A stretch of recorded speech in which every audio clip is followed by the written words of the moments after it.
Stop buying cakes, make this raspberry and white chocolate tray cake instead. Preheat your oven to 180 degrees Celsius or 350 degrees Fahrenheit and line a 9x13-inch tray with parchment.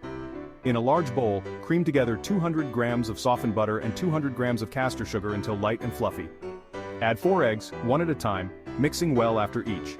Sift in 200 grams of self-raising flour and 1 teaspoon of baking powder. Gently fold into the mixture.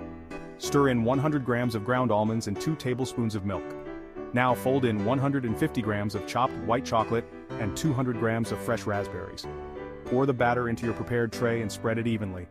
Pop it into the oven for 25-30 minutes until a skewer comes out clean. Let it cool in the tray for 10 minutes, then transfer to a rack. For the topping, heat 100 milliliters of double cream until just boiling.